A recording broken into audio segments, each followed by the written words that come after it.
اما بعد فقد قال اللہ تبارک و تعالی كما ورد فی سورة لقمان اعوذ باللہ من الشیطان الرجیم بسم اللہ الرحمن الرحیم وَلَقَدْ آتَيْنَا لُقْمَانَ الْحِكْمَةَ أَنِ اشْكُرْ لِلَّهِ وَمَنْ يَشْكُرْ فَإِنَّمَا يَشْكُرُ لِنَفْسِهِ وَمَنْ كَفَرَ فَإِنَّ اللَّهَ غَنِيٌّ حَمِيدٌ وَإِذْ قَالَ لُقْمَانُ لِابْنِهِ وَهُوَ يَعِظُهُ يَا بُنَيَّ لَا تُشْرِكْ بِاللَّهِ إِنَّ الشِّرْكَ لَظُلْمٌ عَظِيمٌ إِلَى قَوْلِهِ یا بنی انہا ان تک مثقال حبۃ من خردل فتکن فی صخرۃ او فی السماوات او فی الارض یأت بها اللہ ان اللہ لطیف خبیر یا بنی اقم الصلاة وامر بالمعروف وانہ عن المنکر واصبر علی ما اصابک ان ذلک من عزم الامور صدق اللہ العظیم رب اشرح لي صدري ويسر لي امري واحلل عقدة من لساني يفقهوا قولي اللهم ربنا الهمنا رشدنا واعذنا من شرور انفسنا اللهم ارنا الحق حقا وارزقنا اتباعه وارنا الباطل باطلا وارزقنا اجتنابه اللهم وفقنا لما تحب وترضى وتقبل منا فإنك خير المتقبلين آمین یا رب العالمین۔ سورہ لقمان کے دوسرے رکوع کی کل 8 آیات ہیں۔ پہلے حصے کی جو 4 آیات ہیں نصف اول کی، ان میں سے صرف ایک آیت ہے کہ جو حضرت لقمان کی نصیحت پر مشتمل ہے جو انہوں نے اپنے بیٹے کو کی۔ باقی 3 آیات اللہ تعالیٰ کی طرف سے ہیں۔ پہلی آیت میں اللہ تعالیٰ نے انٹروڈیوس کرایا حضرت لقمان کو۔ ہم نے لقمان کو حکمت اور دانائی عطا کی تھی کہ کر شکر اللہ کا، اور جو کوئی شکر کرتا ہے وہ اپنے ہی بھلے کو کرتا ہے، اور جو کفران نعمت کی روش اختیار کرتا ہے تو اللہ تعالیٰ تو غنی ہے، اسے کسی کے شکر یا کسی کی طرف سے کسی بھی طرح کی حمد اور ستائش کی کوئی حاجت نہیں۔ اس کے بعد پھر وہ نصیحت آئی جو یوں کہیے کہ 100 نصیحتوں کی ایک نصیحت ہے۔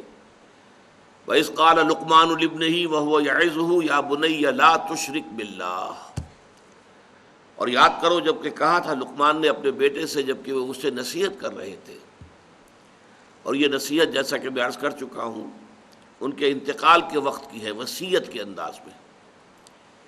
اے میرے بچے، اللہ کے ساتھ کسی کو شریک مت ٹھہرائیو، ان الشرک لظلم عظیم، یقیناً شرک بہت بڑا ظلم ہے، بہت بڑی ناانصافی ہے۔ یہاں سے در حقیقت شکر کا جو ایک لازمی تقاضا ہے، ادائے حقوق، اگر کوئی آپ کے ساتھ کوئی بھلائی کر رہا ہے تو آپ بھی اس کے ساتھ بھلائی کرنی چاہیے۔ هل جزاء الاحسان الا الاحسان، قاعدہ ہے، کلیہ ہے، فطرت کی بدیہیات میں سے ہے۔ تو اسی میں سے ایک تقاضا نکلتا ہے کہ پھر اس کا ایک حق آپ پر قائم ہو جاتا ہے کہ جو حق آپ کو ادا کرنا ہے۔ تو اللہ تعالیٰ کے حقوق کو تو یوں کہیے کہ دریا کو کوزے میں بند کر دیا گیا ایک لفظ میں کہ اللہ کے ساتھ شرک نہ کیا جائے۔ سارے حقوق اس میں آ گئے، ہاتھی کے پاؤں میں سب کے پاؤں۔ یہ جیسا کہ ہم عرض کر چکے ہیں، انشاءاللہ علیحدہ سے پورا ایک درس جو ہے اسی موضوع پر ہوگا، حقیقت و اقسام شرک۔ اس کے بعد ادائے حقوق کا تذکرہ جو آیا تو اس میں والدین کا حق، مخلوق میں سب سے بڑھ کر جو حقوق ہیں انسان پر وہ والدین کے ہیں۔ خالق اگرچہ اللہ ہے لیکن تخلیق میں ذریعہ والدین بنے ہیں۔ پروردگار پالنہار رزاق اللہ ہے، لیکن یہ کہ انسان تک اس کی یہ تمام رزاقیت جو ہے وہ پہنچتی ہے والدین کی اس کے ذریعے سے۔ بچپن کے اندر وہی در حقیقت ذریعہ بنتے ہیں اس کے پالنے اور پوسنے کا۔ لیکن اس میں یہ ہے کہ اگر والدین کا یہ حق کہ ان کے ساتھ حسن سلوک کیا جائے، اس سے آگے بڑھ کر اللہ تعالیٰ کے حق پر دسترازی کرے اور انسان کو مجبور کرے کہ وہ اللہ کے ساتھ شرک کرے، تو صاف کہہ دیا گیا ان کا کہنا، ان دونوں کا کہنا مت مانو، میری ہی طرح تم سب کو لوٹنا ہے، تمہیں بھی اور تمہارے والدین کو بھی۔ پھر وہاں سب کو معلوم ہو جائے گا کہ حقیقت حال کیا تھی۔ دنیا میں تمہیں ان کے ساتھ حسن سلوک تو ضرور کرنا چاہیے، لیکن یہ کہ اطاعت اور اتباع کا معاملہ در حقیقت والدین کے لیے نہیں ہے، بلکہ واتبع سبیل من اناب الیہ، پیروی کرو اس شخص کے راستے کی جس نے اپنا رخ میری طرف کر لیا۔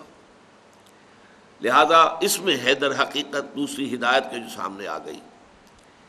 اب پھر حضرت لقمان کی نصائح کا سلسلہ شروع ہو رہا ہے۔ یہ پہلے نصف کی آخری آیت اور دوسرا نصف جو ہے اس کی چاروں آیات جو ہے مشتمل ہے حضرت لقمان کی نصائح پر۔ یا بنی انہا ان تک مثقال حبۃ من خردل فتکن فی صخرۃ او فی السماوات او فی الارض یأت بها اللہ ان اللہ لطیف خبیر۔ اے میرے بچے، اگر ہو وہ، اور وہ سے مراد کیا ہے؟ انہا، یہ ہا جو ہے یہاں پر یہ ضمیر قصہ ہے، اس کا کوئی مرجع لفظاً موجود نہیں ہے کہ کس شے کی طرف یہ ضمیر اشارہ کر رہی ہے۔ یہ گویا کہ خود ایک امپلائڈ ہے، معہود ہے، یعنی نیکی یا بدی، انسانی عمل اگر ہو وہ ایک رائی کے دانے کے ہم وزن، انہا ان تکو مثقال حبۃ من خردل۔ اب ظاہر بات ہے کہ یہ جو تشبیہات دی جاتی ہیں تو یہ ہر زبان کے بولنے والے اپنے مشاہدے کے اعتبار سے تشبیہات اخذ کرتے ہیں۔ مثلا رائی کا دانہ بہت چھوٹی چیز ہے، تو جہاں کسی شے کے بارے میں کہنا وہ بہت چھوٹی چیز ہے تو اسی رائی کے دانے کے ساتھ جو ہے تشبیہ دی جائے گی۔ یا ایک اور ذریعہ تھا عرب میں، یہ جو کیڑیاں ہوتی ہیں چھوٹی چھوٹی، ان کے انڈوں سے جب بچے نکلتے ہیں وہ ایسے اتنے چھوٹے ہوتے ہیں کہ بمشکل دیکھے جا سکیں، دکھائی نہیں دیتے، ان کو ذر کہتے ہیں، اور اس ذر سے لفظ ذرہ بنا ہے۔ تو یہ لفظ جو آتا ہے سورۃ الزلزال میں، فَمَنْ يَعْمَلْ مِثْقَالَ ذَرَّةٍ خَيْرًا يَرَهُ وَمَنْ يَعْمَلْ مِثْقَالَ ذَرَّةٍ شَرًّا يَرَهُ۔ مثقال کا لفظ یہاں بھی آیا ہے وہاں بھی آیا ہے، ہم وزن ہونا۔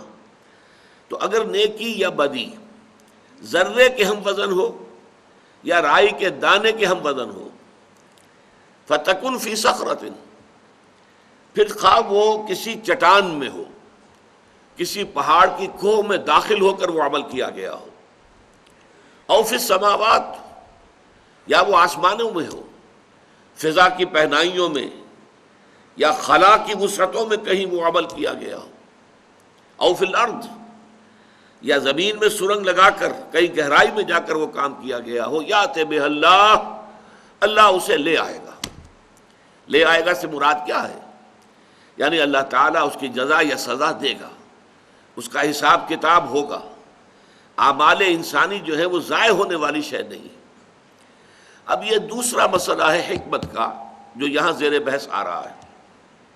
حکمت کے بارے میں جو پہلی نشست تھی اس رکوع کے بارے میں نے عرض کیا تھا، حکمت فطرت سلیمہ اور عقل سلیم کے امتزاج سے وجود میں آتی ہے۔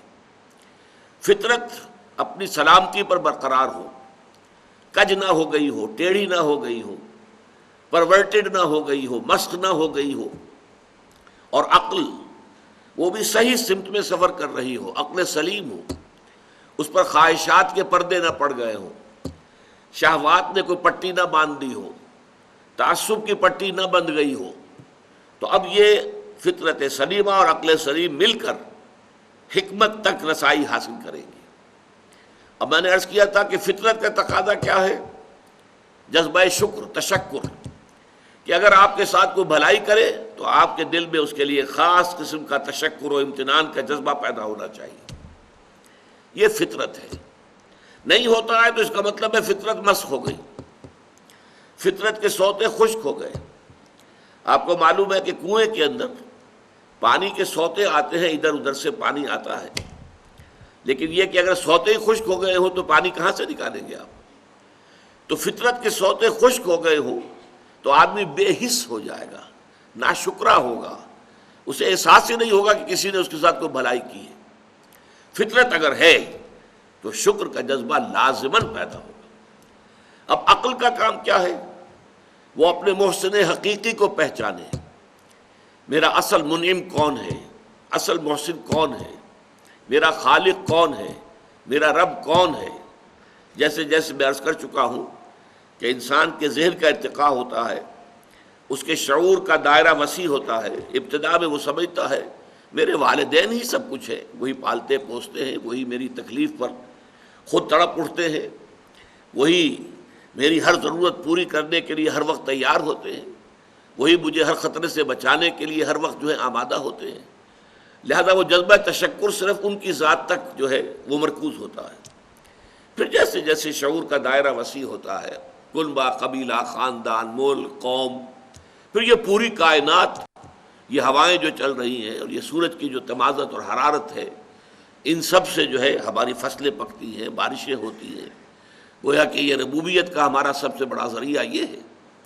یہی وجہ ہے کہ آپ کو معلوم ہے کہ پوری دنیا میں مشرکانہ نظام جہاں بھی رہے ہیں، سورج کو ایک بہت بڑے دیوتا کی صورت حاصل رہی ہے، اس کو حیثیت حاصل رہی ہے، سورج دیوتا۔ لیکن معلوم ہو گیا کہ ہماری تو ساری جو وجود ہے اس زمین میں بسنے والوں کا، اس کی ساری جو تقاضے ہیں وہ سورج کے ذریعے سے پورے ہوتے ہیں۔ اس کے بعد جیسا کہ میں نے عرض کیا تھا، ایک ابراہیمی چھلانگ اور ہے، وہ ابراہیمی چھلانگ جو سورہ انعام میں آئی ہے، انی وجہت وجہی للذی فطر السماوات والارض حنیفا وما انا من المشرکین۔ یہ ساری کائنات بھی جکڑی ہوئی ہے کسی ہستی کے قانون میں۔ وہ قانون کس نے بنایا ہے؟ وہ کوئی ایک ہستی ہے، بس میں نے اپنا رخ اس کی طرف کر لیا ہے۔ یہاں نتیجہ کیا نکلا؟ انشکر للہ، تمہارے شکر کا اب اصل مستحق کون ہے؟ اللہ ہے۔ اب آگے چلیے، ایک دوسری شے جو فطرت کے اندر مضمر ہے وہ یہ ہے کہ نیکی نیکی ہے، بدی بدی ہے۔ جیسا کہ میں نے اس وقت عرض کیا تھا، بدیہیات فطرت جنہیں ہم کہتے ہیں، جو چیزیں بالکل از خود روشن ہیں، از خود واضح ہیں۔ آفتاب آمد، دلیل آفتاب، سورج طلوع ہو گیا، اپنے وجود پر وہ خود دلیل ہے۔ اگر کوئی انکار کرے نہیں سورج نہیں، ثابت کرو کہ سورج ہے، وہ ثابت کرنے میں شکوک پیدا ہو جائیں گے، اس کے اندر یقین پیدا نہیں ہو سکتا، وہ تو خود بخود ظاہر ہے کہ سورج موجود ہے۔ اسی طریقے سے جو بدیہیات فطرت ہیں کہ جو بالکل سیلف ایویڈنٹ چیزیں ہیں، ان کو ثبوت جو ہے درکار نہیں ہوتا۔ اس کی طرح کی ایک شے یہ ہے کہ فطرت انسانی کے اندر یہ مورل لا یہ موجود ہے۔ آپ کے علم میں ہوگا کہ ایک بہت بڑی کتاب لکھی گئی تھی، کانٹ نے لکھی تھی، کرٹیک آف پیور ریزن، اور اس نے ثابت کیا تھا کہ اللہ کے وجود کے لیے، خدا کے وجود کے لیے کوئی منطقی دلیل جو ہے وہ موجود نہیں ہے۔ جو دلیل بھی دی جاتی ہے اسے منطق ہی کاٹ دیتی ہے۔ ان الحدید بالحدید یفلح، لیکن اس نے پھر بعد میں ایک اور کتاب لکھی۔ اب یہ بھی ہو سکتا ہے کہ وہ ماحول کے دباؤ کے تحت لکھی ہو کہ اس کے خلاف بڑے جذبات جو ہیں وہ پیدا ہو گئے کہ خدا کا تو اس نے انکار کر دیا گویا کہ۔ پھر اس نے لکھا ہے کرٹیک آف پریکٹیکل ریزن، اور کہا کہ پریکٹیکل زندگی کا جو ہمارا حصہ ہے عملی، اس کے لیے خدا کا ماننا ناگزیر ہے، لازمن ہے، اس لیے کہ مورل لا ودن، ہمارے اندر جو ہے مورل لا وہ موجود ہے۔ The starry heavens above and the moral laws within, ہمارے سروں کے اوپر یہ جو ستاروں بھرا آسمان ہے یہ اللہ کے وجود پر شاہد ہے۔ منطق سے ثابت نہیں ہوتا اللہ، لیکن اللہ تعالیٰ ان آیات کے حوالے سے ثابت ہوتا ہے۔ اور مورل لا ودن، یہ مورل لا کہ خیر خیر ہے، شر شر ہے، نیکی نیکی ہے، بدی بدی ہے، اچھائی اچھائی ہے، بھلائی بھلائی ہے، برائی برائی ہے۔ اس میں بھی اگر کوئی شخص ثابت کرنا مطالبہ کرے، ثابت کرو، ثابت کرو کہ سچ بولنا اچھا ہے، ثابت کرو کہ جھوٹ بولنا برا ہے، تو اس بحث کے اندر تو الجھ تو جائیں گے، بات حل نہیں ہوگی۔ اس لیے کہ یہ چیزیں ہیں فطرت کی بدیہیات میں سے۔ اپنے سر ذرا جھکاؤ، اپنے دل کو ٹٹولو، اپنے باطن میں جھانکو، اپنے من میں ڈوب کر پا جا سراغ زندگی، اور اس کے بعد تمہیں اگر معلوم ہو کہ واقعی بات صحیح ہے، خیر خیر ہے، شر شر ہے، نیکی نیکی ہے، بدی بدی ہے۔ آج کل تو آپ کو معلوم ہے کہ ایک مقولہ عام بھی ہے، نتھنگ از گڈ اور bad, only thinking makes it so. یہ بہت بڑا گویا کہ اخلاق کے تمام نظام کو تلپٹ کر دینے والا قول ہے۔ نہ کوئی خیر خیر ہے، نہ کوئی شر شر ہے، یہ تو ہمارے سوچنے سے ہم نے سوچ لیا کہ یہ خیر ہے اور ہم نے سوچ لیا کہ یہ شر ہے، گویا کہ یہ سب کچھ ہماری سوچ کا نتیجہ ہے۔ معاذ اللہ، معاذ اللہ، یہ پورے نظام کو تلپٹ کر دینے والا، اخلاقیات کی جو ہے جڑیں کھود دینے والی بات ہے. لیکن یہ اس وقت عام طور پر لوگوں کی زبان پر یہ جملہ ہوتا ہے، نتھنگ از گڈ اور bad, only thinking makes it so. نہیں، گڈ اور ایول، اچھائی اور برائی، یہ در حقیقت مستقل اقدار ہیں اور نفس انسانی کے اندر ودیعت شدہ موجود ہے. نفس انسانی کے اندر، صرف روح میں نہیں، یہ نوٹ کر لیجئے. اس لیے کہ قرآن مجید کی ایک عظیم سورت جو ہے والشمس وضحاها، اس کا مرکزی مضمون یہ ہے وَنَفْسٍ وَمَا سَوَّاهَا فَأَلْهَمَهَا فُجُورَهَا وَتَقْوَاهَا قَدْ أَفْلَحَ مَنْ زَكَّاهَا وَقَدْ خَابَ مَنْ دَسَّاهَا. یہ مرکز ہے اس کا، یہ عمود ہے.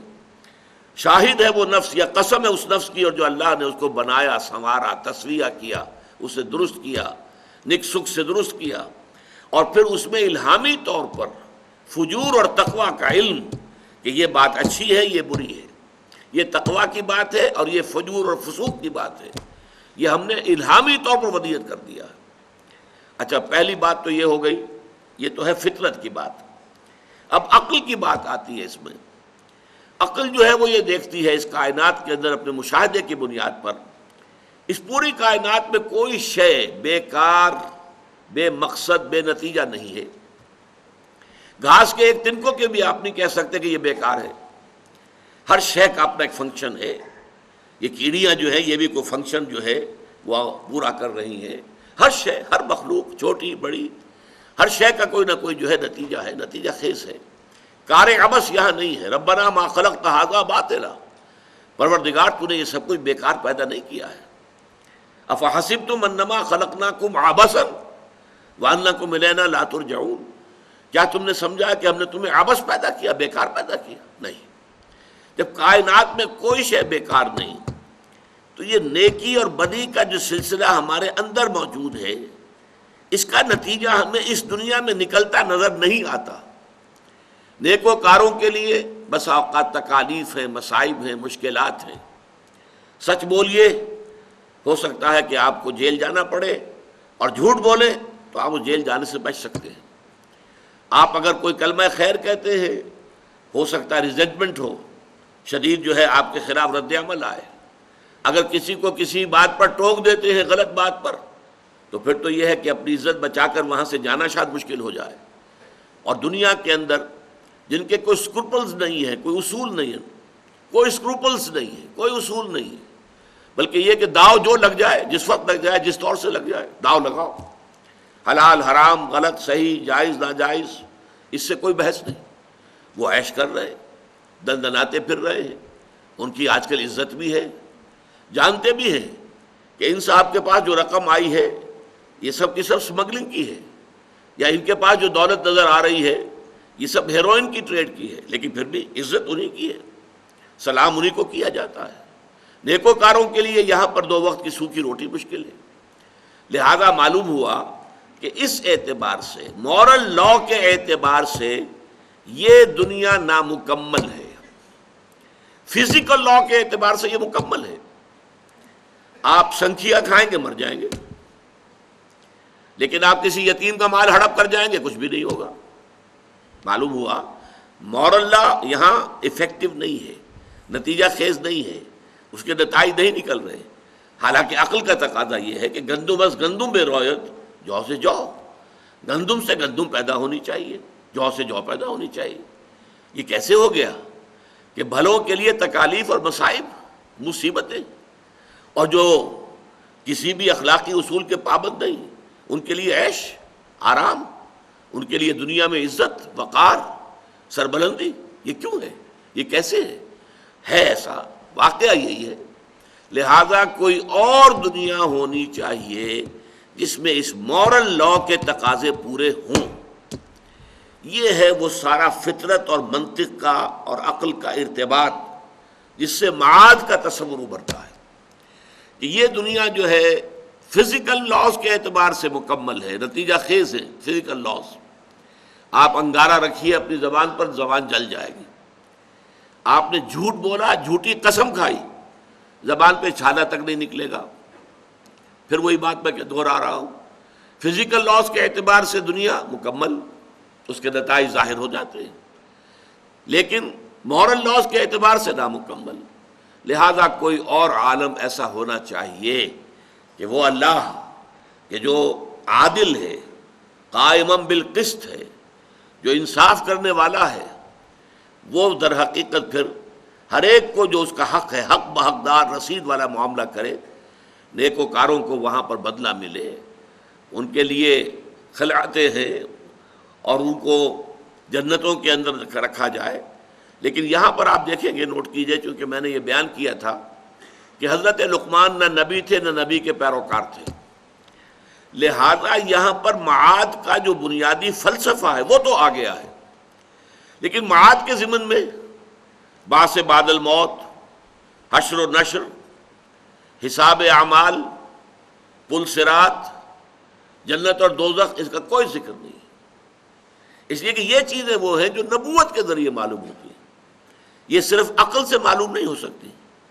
فطرت اور عقل دونوں کے امتزاج سے جو حکمت وجود میں آتی ہے وہ ادھر تو اشارے کر دیتی ہے کہ نہیں، انسانی اعمال ضائع ہونے والی شے نہیں ہے، لازماً نتیجہ نکلنا چاہیے، لازماً نکلنا چاہیے، لازماً نکلنا چاہیے، اور کوئی عمل خواہ کتنا ہی چھوٹے سے چھوٹا ہو ضائع نہیں ہوگا. یا بنیا انہا ان تکو مثقال حبۃ من خردل، اے میرے بچے، خواہ نیکی اور بدی وہ ہو ایک رائی کے دانے کے ہم وزن، فتکن فی صخرۃ او فی السماوات او فی الارض، پھر وہ کسی چٹان کے اندر وہ عمل کیا گیا ہو، یا کہیں آسمانوں میں، کہیں فضاؤں میں، خلا کی پہنائیوں میں اور وسعتوں میں کیا گیا ہو، اور یا یہ کہ زمین کے پیٹ میں گھس کر کیا گیا ہو، اللہ اسے لے آئے گا. ان اللہ لطیف خبیر، یقیناً اللہ لطیف ہے، نہایت باریک بین ہے، اس کی نگاہ سے کوئی شے چھپی ہوئی نہیں ہے، وہ باخبر ہے، ہر شے کا جاننے والا ہے. یہ ہے حکمت لقمانی کا دوسرا اہم حصہ.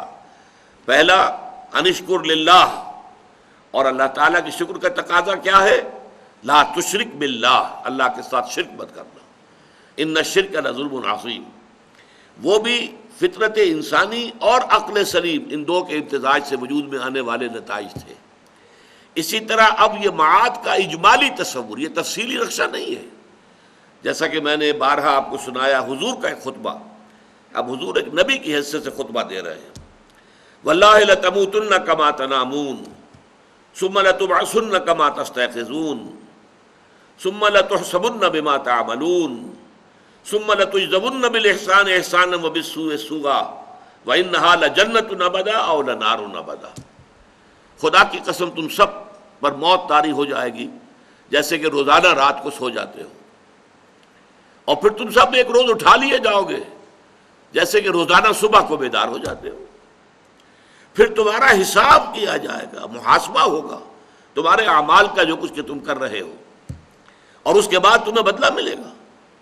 تجزون بالاحسان احسانا، بھلائی کا بھلا بدلہ ملے گا، وبالسوء سوءا، اور برائی کا برا بدلہ ملے گا. اور وہ بھلا بدلہ کیا ہے؟ وَإِنَّهَا لَجَنَّةٌ أَبَدًا، وہ جنت ہے ہمیشہ ہمیش کے لیے، او لَنَارٌ أَبَدًا، یا پھر جہنم ہے ہمیشہ ہمیش کے لیے. یہ تفاصیل جو ہیں یہ در حقیقت وحی کے ذریعے سے معلوم ہوتی ہے. یہ وحی کے ذریعے سے محمد الرسول اللہ صلی اللہ علیہ وسلم کے علم میں آئیں، اور محمد الرسول اللہ صلی اللہ علیہ وسلم نے لوگوں کو آگاہ کیا. محض حکمت کی بنیاد پر یہ تفاصیل علم میں نہیں آ سکتی، لیکن ایک بات موٹی جو اس کا اصل لب لباب ہے کہ انسانی اعمال ضائع ہونے والی شے نہیں ہے، ان کے نتائج نکل کر رہیں گے، اور چھوٹے سے چھوٹا عمل بھی ضائع نہیں ہوگا، خواہ وہ نیکی کا ہو خواہ بدی کا. وَمَنْ يَعْمَلْ مِثْقَالَ ذَرَّةٍ خَيْرًا يَرَهُ وَمَنْ يَعْمَلْ مِثْقَالَ ذَرَّةٍ شَرًّا يَرَهُ. اب آگے چلیے، یہ تو گویا کہ بحث ہو گئی سورہ والعصر میں جو ایمان کی بحث تھی. والعصر ان الانسان لفی خسر الا الذین آمنوا. اب ایمان میں یہاں ایمان باللہ اور توحید اس کا معاملہ آ گیا. ایمان بالمعاد اس کا تذکرہ ہو گیا.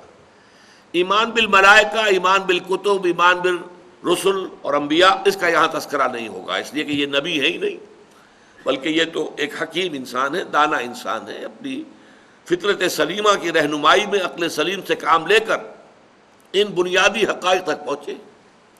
لہذا اب اس کے بعد آ رہا ہے وَعَمِلُوا الصَّالِحَاتِ، عمل صالح کے ضمن میں یہاں ایک بات تو ابھی اسی آیت کے اندر اگلی جو ہے آ رہی ہے، اس کے بعد دو باتیں جو ہیں اگلی دو آیات میں آئیں گی۔ یا بنی اقیم الصلاۃ، اے میرے بچے نماز کو قائم رکھیو۔ اب یہاں نوٹ کر لیجئے کہ نماز سے مراد وہ نماز تو نہیں ہو سکتی کہ جو میں اور آپ پڑھتے ہیں۔ یہ نماز جو ہے یہ تو ہم نے محمد الرسول اللہ صلی اللہ علیہ وسلم سے سیکھی ہے۔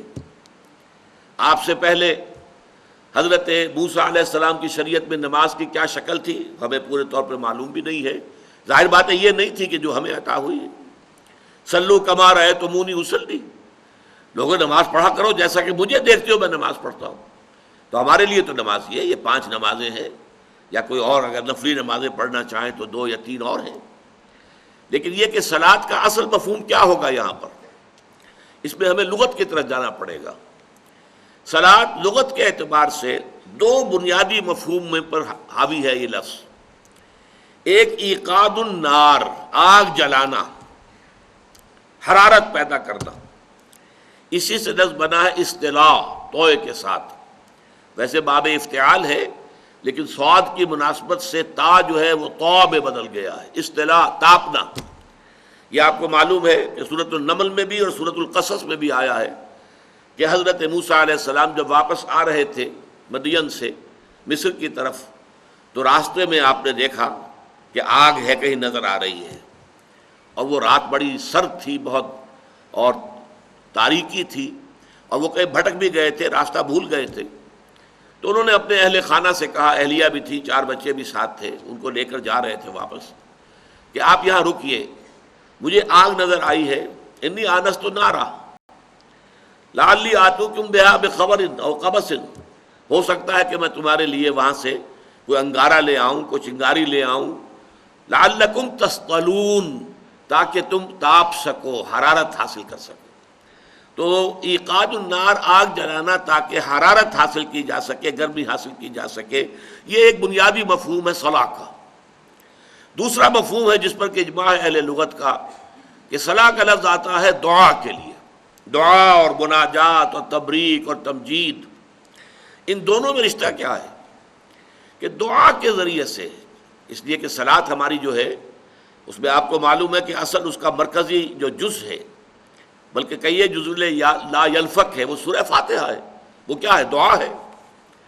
لا صلاۃ لمن لم یقرأ بفاتحۃ الکتاب، حضور نے فرمایا جس شخص نے سورہ فاتحہ کی تلاوت نہیں کی اس کی کوئی نماز نہیں ہوئی۔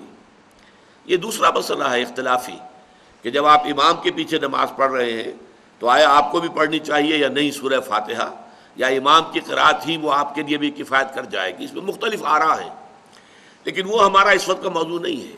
لیکن یہ سب کے نزدیک طے شدہ ہے، متفق علیہ ہے، کہ نماز کا جزو لا ینفق سورہ فاتحہ ہے۔ بلکہ ایک حدیث قدسی میں تو کہا گیا ہے کہ یہی اصل نماز ہے۔ حضرت ابو ہریرہ سے مسلم شریف میں روایت ہے کہ اللہ تعالیٰ فرماتے ہیں، قسمت الصلاۃ بینی و عبدی نصفین، میں نے صلاۃ کو اپنے اور اپنے بندے کے درمیان آدھا آدھا تقسیم کر لیا ہے۔ اور اس کے بعد تفصیل آتی ہے، بندہ جب کہتا ہے الحمدللہ رب العالمین، اللہ فرماتے ہیں کہ میرے بندے نے میری ثنا کی، اثنا علیہ عبدی۔ اور جب بندہ کہتا ہے الرحمن الرحیم، مجدنی عبدی، میرے بندے نے میری بزرگی بیان کی۔ اس طریقے سے گویا کہ ہر ٹکڑے کے ساتھ جواب آتا ہے۔ اور لیکن یہ کہ آخری حصہ جو ہے اہدنا الصراط المستقیم صراط الذین انعمت علیہم غیر المغضوب علیہم ولا الضالین، اللہ فرماتا ھذا لعبدی ولعبدی ما سأل، یہ میرے بندے کا حصہ ہے اور میں نے اپنے بندے کو دیا جو اس نے مانگا۔ تو قسمت الصلاۃ بینی و بین عبدی نصفین میں پھر پوری شرح جو ہے وہ سورہ فاتحہ کی، اور سورہ فاتحہ دعا ہے۔ تو صلاۃ کے یہ 2 مفہوم ہیں، ان کے درمیان ربط کیا ہے اس کو سمجھنا چاہیے۔ در حقیقت انسان کی روح اور ذات باری تعالی، ان کے مابین ایک ربط اور تعلق قائم رہنا چاہیے، غیر مرئی نظر نہیں آتا، لیکن یہ روح انسانی چونکہ اللہ تعالیٰ ہی کی طرف سے ودیت کی گئی ہے، بلکہ اسے اللہ نے اپنی ذات کی طرف نسبت دی ہے۔ یہ سلونک عن الروح قل الروح من امر ربی، تو ہر روح کا تعلق ذات باری تعالیٰ کے ساتھ ہے، جس کے لیے کہ میں سادہ سی ایک تشبیہ دیا کرتا ہوں، جیسے کہ سورج اور اس کی کرنیں، کروڑ حابیل چلی آئی ہے کرن، زمین تک پہنچ گئی، لیکن سورج سے اس کا رشتہ نہیں ٹوٹتا، سورج سے تعلق برقرار ہے، چاہے یہاں آ گئی ہے کروڑوں میل سفر کر کے۔ اسی طریقے سے روح انسانی کا تعلق جو ہے ذات باری تعالیٰ کے ساتھ ہے، البتہ غفلت کی وجہ سے یوں سمجھیے کہ یہ تعلق ٹھنڈا پڑ جاتا ہے، اس کے اندر وہ حرارت نہیں رہتی، وہ گرم جوشی نہیں رہتی، وہ محبت اور عشق خداوندی کی گرمی جو ہونی چاہیے۔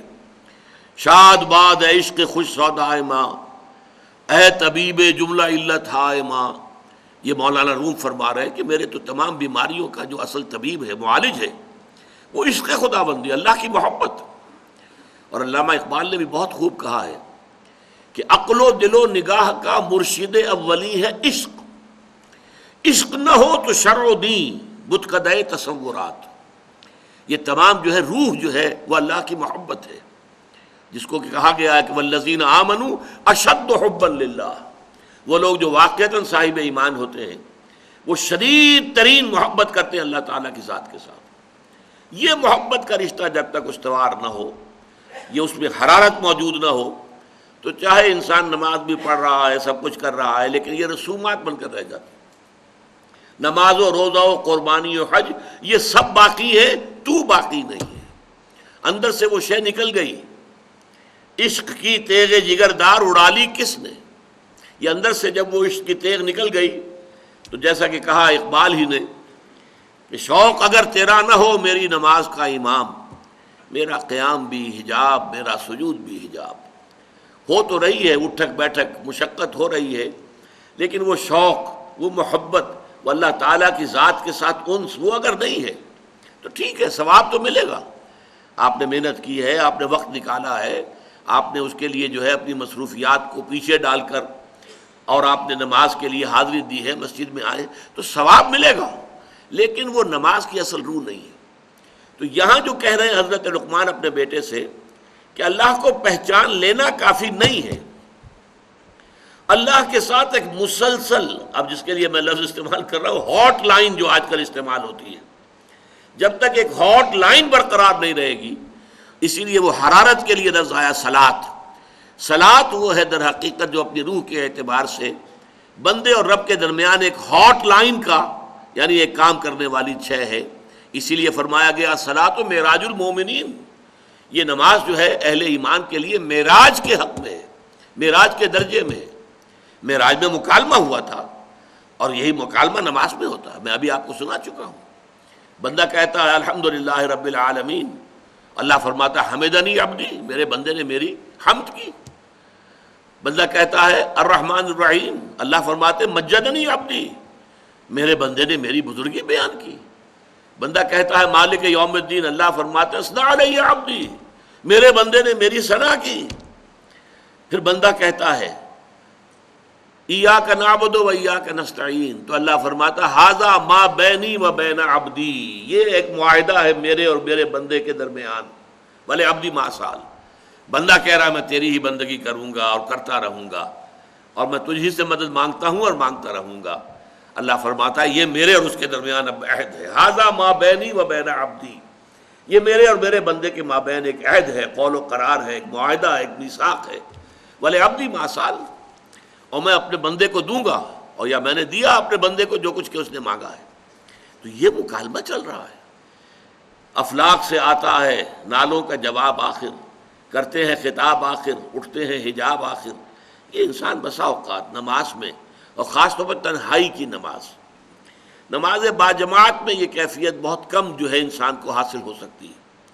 نماز باجماعت کے کچھ اور ہیں کہ جو مصلحتیں ہیں، اس کے فوائد ہیں، وہ ایک نظم پیدا کرنا اور ایک معاشرے کے اندر ایک خاص رنگ پیدا کر دینا، ایک خاص ثقافت کو لے آنا، بروئے کار لے آنا، یہ در حقیقت اس کے خارجی اور اجتماعی جو ہے وہ مفادات اور مصلحتیں ہیں، بہت زیادہ غالب ہیں اس کے اوپر۔ اس میں جو ہے وہ داخلی رابطہ جو ہے انسان کا وہ اتنا نہیں ہو سکتا، اس لیے کہ کسی وقت آپ کا جی چاہ رہا ہے کہ ابھی آپ تسبیحیں اور کہیں رکوع کے اندر، امام کہتا ہے سمع اللہ لمن حمدہ، اور آپ کو سر اٹھانا پڑے گا، اب چاہے وہ آپ کی طبیعت کر رہی تھی، آپ سجدے بھی اندر سر رکھ کر آپ کی طبیعت چاہ رہی ہے کہ ابھی طویل ہو سجدہ، میں نے اپنے رب کے قدموں میں اپنا سر رکھ دیا ہے تو میرا یہ سجدہ طویل ہو جائے، لیکن وہ تو حکم ہوگا امام کا اللہ اکبر اور آپ کو سر اٹھانا ہوگا۔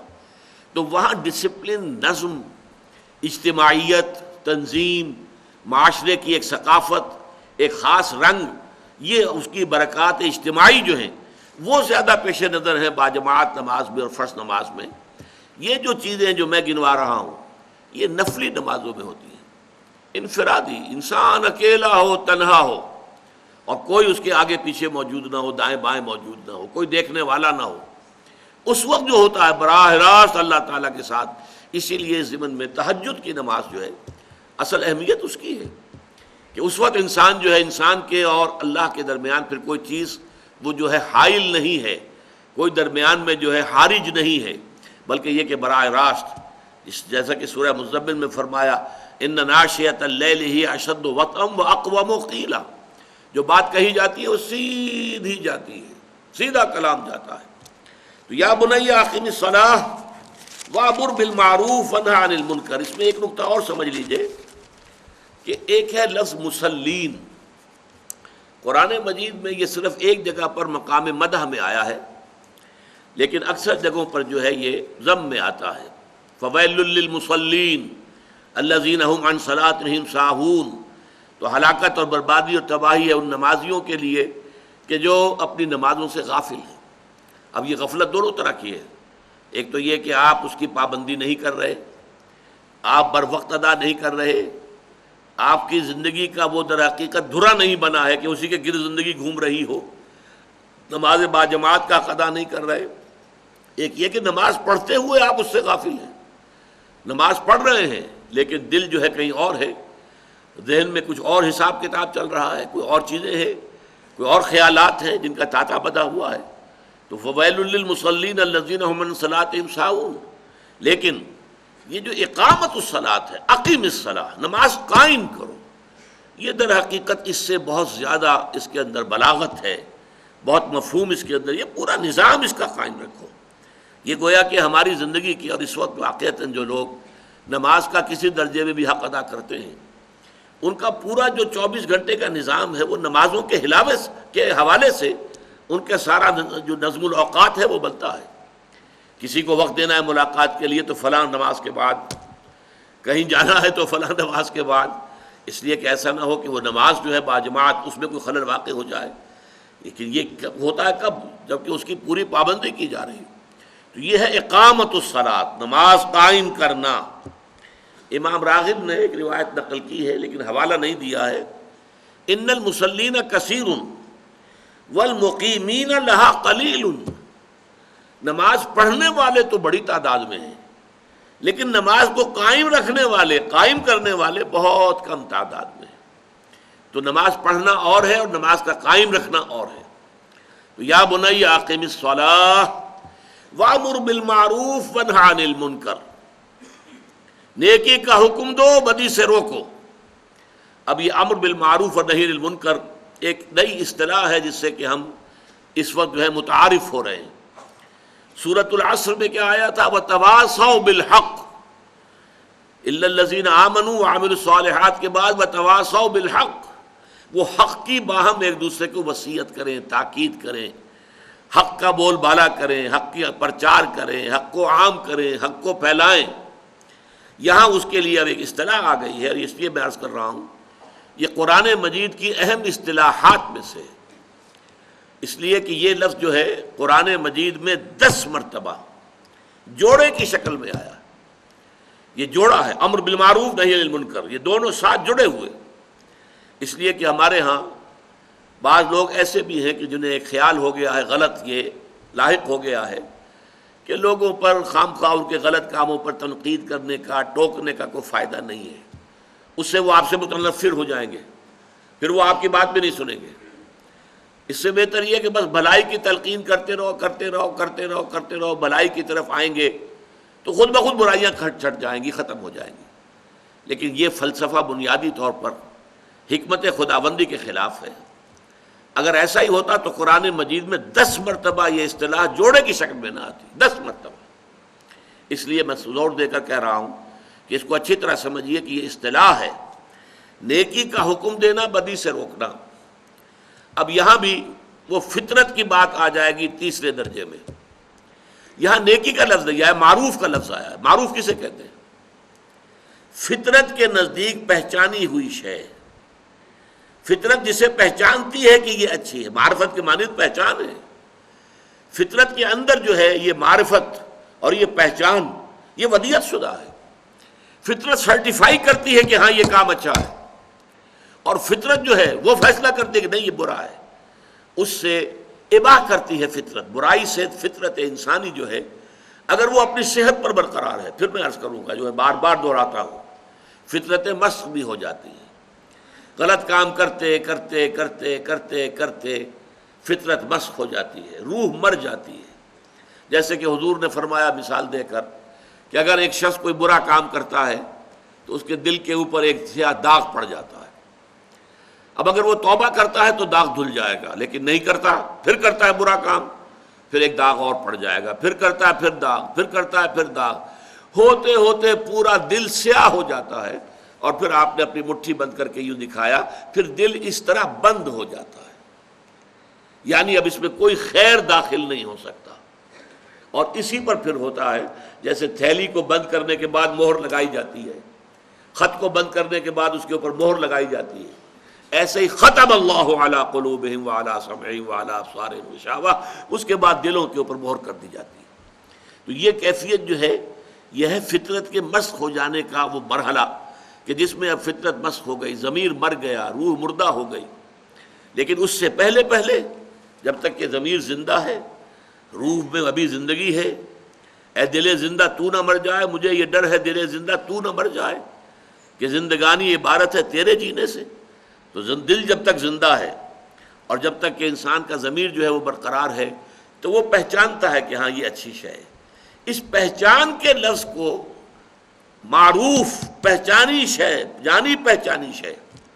اچھا اس میں بھی دیکھیے ایک بڑی پیاری حدیث ہے، حضور نے فرمایا الاسم ما حاک فی صدرک وکرہت ان یطلع علیہ،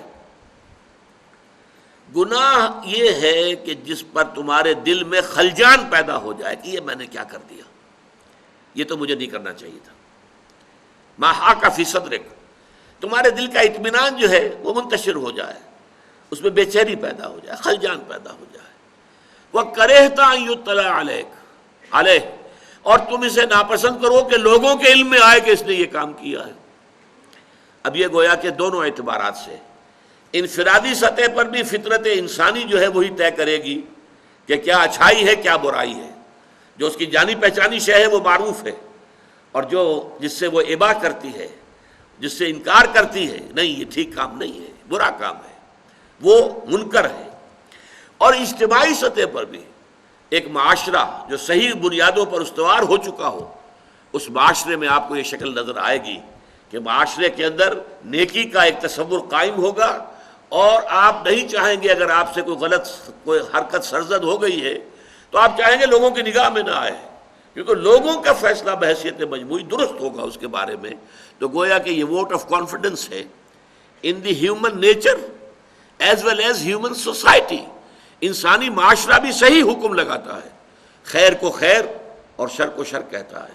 وَكَرِهْتَ أَن يُطَّلَعَ عَلَيْهِ، یہ موضوع انشاءاللہ اگلے نشست میں جاری رہے گا۔ بارک اللہ لی ولکم فی القرآن العظیم ونفعنی وإیاکم بالآیات والذکر الحکیم۔